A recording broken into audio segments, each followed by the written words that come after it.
క్షుద్ర పూజలకు సంబంధించిన కేసులో 2 లక్షల రూపాయలను బాధితుడికి చెల్లించని విషయంలో మంచిర్యాల జిల్లా నస్పూర్ ఎస్ఐ సుగుణాకర్ పై అవినీతి నిరోధక శాఖ అధికారులు శుక్రవారం కేసు నమోదు చేసి రిమాండ్కు తరలించారు.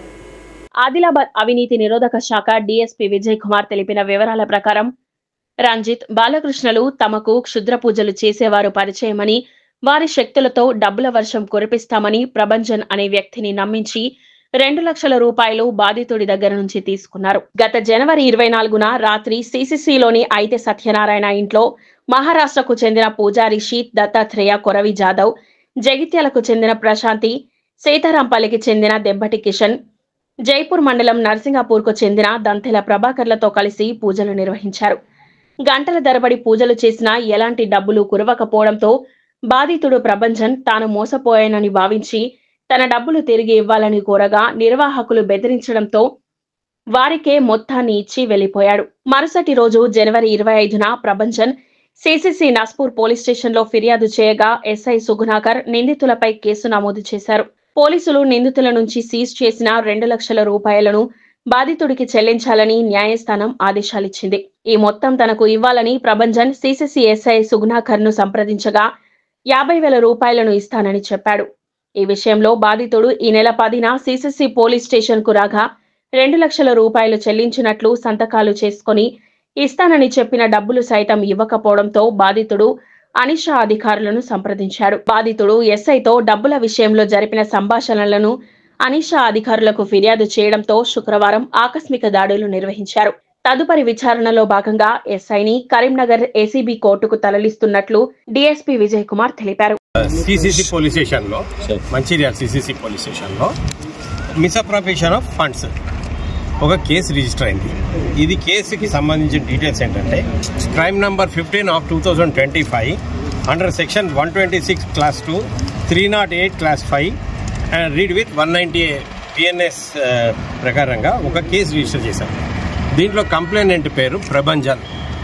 ఈ ప్రభంజన్ ఒక కేసు ఉంటే ఆ కేసులో ఉన్న అక్యూజ్డ్ అది మిస్అప్రోప్రియేషన్ ఉంటే ఫండ్స్ వాళ్ళ ఇంట్లో ఏదో ఆయనను కొట్టి పైసలు గుంజుకోవడానికి ప్రయత్నిస్తే ఏదో పూజకి పిలిచి సంథింగ్ అది గొడవ, దాని మీద ఒక కేసు రిజిస్టర్ అయింది.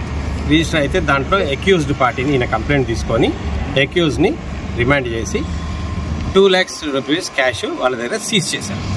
ఈ ప్రభంజన్ క్యాష్ సీజ్ చేస్తే అప్పటి నుంచి ఆ క్యాష్ కోర్టులో డిపాజిట్ చేసిండ్రు. ఆ కేసు ప్రాపర్టీ పోలీస్ స్టేషన్కి హ్యాండ్ ఓవర్ కస్టడీగా పోలీస్ స్టేషన్లో ఇచ్చారు.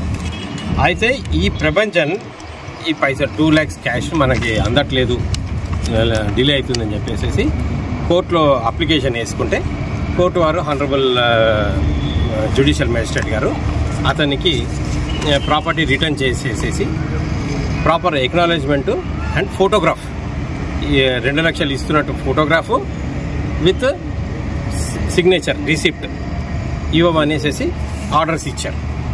ఇస్తే 5th రోజు ఈ అబ్బాయి వచ్చేసేసి పైసలు అడిగిండు. ఈ నెల 5th రోజు వచ్చి పైసలు అడిగిండు. పైసలు అడిగితే వాళ్ళు ఏం చేసే ఈ ఎస్ఐ గారు ఏం చేశారంటే 1,50,000 అంటే 3 కట్టాలు 500 నోట్స్ అయ్యి 3 కట్టాలు ఆయన చేతికి ఇచ్చి ఫోటో తీసుకున్నాడు. ఫోటో తీసుకొని వెంటనే ఆ 3 కట్టాలు తీసేసుకొని డ్రాలు వేసుకొని పోయి రైటర్ దగ్గర సంతకం పెట్టు అన్నాడంట. అనగానే ఇదేంటి సార్ పైసలు ఇవ్వలేదు, మీరు సంతకం పెట్టమంటున్నారు, నేను సంతకం పెట్టాను, నా పైసలు నాకు 2 లక్షలు నాకు ఇవ్వండి అని అడిగితే తర్వాత పంపించేసిండ్రు. ఆ తర్వాత మళ్ళీ 8th నాడు పోయిండు. రెగ్యులర్గా ఈ అబ్బాయి 2 లక్షల కోసం పోలీస్ స్టేషన్ చుట్టూ తిరుగుతూనే ఉన్నాడు. 8th నాడు వెళ్తే పైసలు ఖర్చు అయిపోయినాయి, 50,000 కావాలంటే ఇస్తా, ఏడుస్తున్నావు కాబట్టి అనేసి ఇంత బతిమలాడుతున్నావు కాబట్టి 50,000 ఇస్తున్నా అంటే నేను నా 2 లక్షలకి 50,000 ఇస్తే ఎక్కడ అవుతుంది, నా 2 లక్షలు నాకు ఇవ్వండి అని ఇతను తిరుగుతూ ఉన్నాడు. ఇక అక్కడ ఈ సెట్ కాక ఆయన మాకు వచ్చి కంప్లైంట్ చేస్తే మేము 10th రోజు రికార్డింగ్కి పంపిస్తే ఆడియో రికార్డింగ్ అయింది మన దగ్గర. ఎందుకంటే సెల్ ఫోన్స్, జోబులో ఉన్న సెల్ ఫోన్స్ బయట పెట్టించుకుంటాడు. అంటే ఎస్ఐ గారు సెల్ ఫోన్స్ బయట పెట్టుకొని ఆయన ఆడియో రికార్డింగ్ చేసిండు. ఆడియో రికార్డింగ్లో ఏమైందంటే 10th రోజు ఇన్స్టెడ్ ఆఫ్ 50,000 70,000కి డీల్ సెట్ చేసుకున్నారు. 70,000 ఇంకో 20,000 పెంచిస్తా, తర్వాత వచ్చి తీసుకోపో. తర్వాత హనుమాన్ జయంతి వచ్చింది, సండే వచ్చింది, అంబేద్కర్ జయంతి వచ్చింది. 15th రోజు మళ్ళా ఈ అబ్బాయి ఈవినింగ్ వచ్చిండు పైసల కోసం వస్తే ఆ రోజు సాయంత్రం వరకు చాలాసేపు కూర్చోబెట్టుకొని 1.5 hour పైన ఇక్కడ కూర్చోబెట్టుకున్నాక పిలిచి నీకు 50,000 ఇస్తాను, మిగతా పైసలు లేవు అన్నాడంట. అదేం సార్ 50,000? అదంతా రికార్డ్ అయింది మన దగ్గర, మన ఆడియో గ్యాడ్జెట్లో రికార్డ్ చేసినాం కంప్లైంట్ మీద. ఆడియో గ్యాడ్జెట్లో 50,000 ఇస్తా అంటే 50,000 కాదు సార్, కొంచెం ఎక్కువ ఇవ్వండి, ఇట్లా ఎందుకు సతాయిస్తున్నారు సార్ అని అడిగిండు. అడిగితే 50,000 కాదు, ఇంకో 10,000 ఇస్తాను, ఏదో వైన్ షాప్ పంపించి అక్కడి నుంచి 10,000 నీ దగ్గర క్యాష్ ఉంటే ఇవ్వు, నేను ఫోన్పే చేస్తాను అనేసి వాళ్ళతో మాట్లాడిన ఇది ఉంది.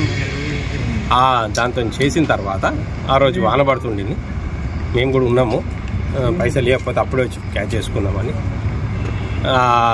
చాలాసేపు 10th వరకు కూర్చొని 10 o'clockకి ఆయనకి ఇవ్వలేదు అని చెప్పి బ్యాక్ వచ్చే కానిస్టేబుల్స్ నైట్ డ్యూటీ వాళ్ళు, సారీ వాళ్ళు రాడు, రేపు వస్తాడు, రేపు రాపో అని చెప్తే ఇట్లా లాభం లేదు, పైసలు ఇచ్చేటట్టు లేరని చెప్పి మాకు రిటర్న్ కంప్లైంట్ ఇస్తే ఎఫ్ఐఆర్ చేసి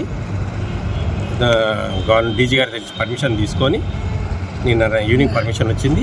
ఈరోజు మేము ఎఫ్ఐఆర్ చేసేసి ఫస్ట్ కంప్లైంట్ 8th ఈ month sir 10th first complaint 10th ఈ నెల ఫస్ట్ కంప్లైంట్ 10th వచ్చింది. దాని మీద ఏమంటే యాంటీసిడెంట్స్ మేము వెరిఫై చేస్తాం. ఫస్ట్ ఏమంటే antecedents of the complaint and as well as ఈ ఎస్ఓ సస్పెక్ట్ ఆఫీసర్ అయినా కూడా ఆయన క్యారెక్టర్ ఏంటి, ఆయన మీద మేము ఎలిగేషన్స్ ఉన్నాయా మేము ఫస్ట్ చూస్తాం. అది చూసిన తర్వాత మేము రిపోర్ట్ పెడతాం మా డీజీ గారికి, డైరెక్టర్ జనరల్ ఆఫ్ పోలీస్, మాకు యాంటీ కరప్షన్ బ్యూరోకి ఉంటారు కదా, వారికి మేము లెటర్ పెడతాం. ఓన్లీ ఫోటో తీసుకున్నాడు, 15th నాడు వచ్చినాడు సంతకం తీసుకున్నాడు, ఏది 4th date నాడు సంతకం. దీని మీద మళ్ళీ ప్రాపర్ ఇన్వెస్టిగేషన్, మళ్ళీ విట్నెస్లు అన్ని ఇన్వెస్టిగేషన్ ఉంటుంది.